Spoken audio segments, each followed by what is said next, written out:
This video is a brief introduction to what goes on at a polling place on Election Day. We'll talk about your duties as election judge and special situations later in your training class. But first, we're going to talk about the perfect voting experience. The perfect voting experience begins at home. The voter in our video checked online at elections.maryland.gov at least 3 weeks before Election Day to make sure she was registered to vote and to find her polling place. Then, when her sample ballot came in the mail, she checked on the back to confirm that everything was correct. Then she took the time to review her sample ballot and came prepared to vote. Once inside the polling place, she turns off her phone. She knows that, by law, there are no phones or cameras allowed in the polling place. If she wants to wear a button or t-shirt for her favorite candidate, that's okay, as long as she doesn't leave any campaign literature lying around. When a voter checks in, they need to give their name, address, and month and day of birth. To protect their privacy from anyone who might be listening, we do not ask the year. The election judge follows the steps in her job guide, just the way she practiced them in her hands-on training class to check in the voter. Print her voter authority card, which is an oath affirming that her voter information is correct and that she meets all the requirements to vote. And finally, directs her to the ballot table.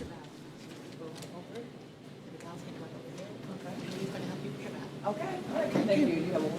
Thank you. Hello. Are you ready to vote? Yes, I am. This way to the ballot table. Okay. At the ballot table, another election judge will check her voter authority card and make sure to give her the right ballot. She gets her ballot in a privacy sleeve so she can keep her choices a secret. You're going to mark it with a pen. Make sure you completely fill out the ovals. Okay. If you make a mistake, don't cross it out or erase it because you don't make the vote in that account. Just raise your hand, alert someone, and help you. Okay. Is there any assistance we can provide for you today? No. Voting area here, standing area, seated areas, whichever you may choose.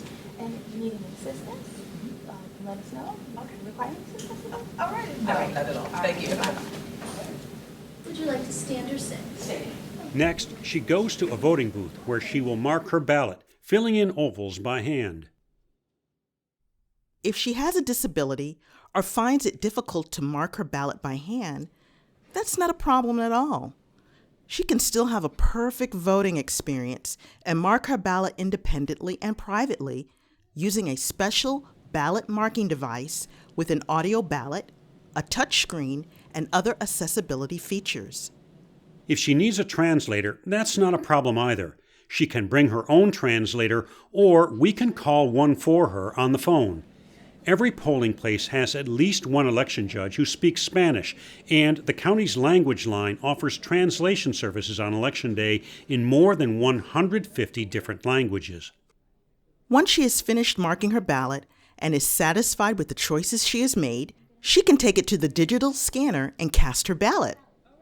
The election judge knows that each voter's privacy is very important, so the judge stands nearby in case the voter needs any help, but keeps their eyes away from the voter's ballot. Ready to cast your ballot? Yes, I am. Okay, I need your little slip of paper. Okay, and you can slide your ballot in that gray tray following the arrow. Okay.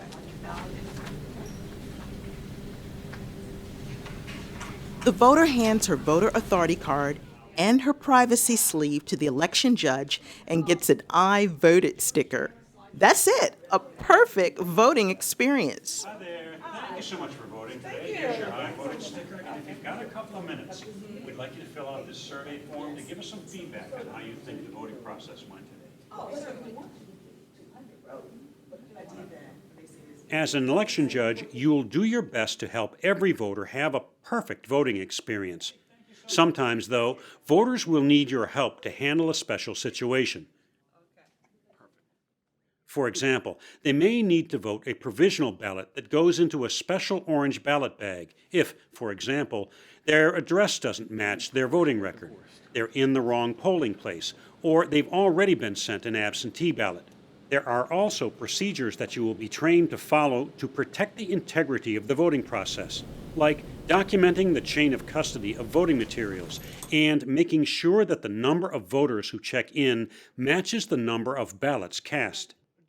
You will also set up the polling place the night before and break it down after the polls close. You are not allowed to leave the polling place on Election Day, so bring your breakfast, lunch, and dinner, and be sure to wear comfortable shoes. It's a long day, but a great way to serve your community.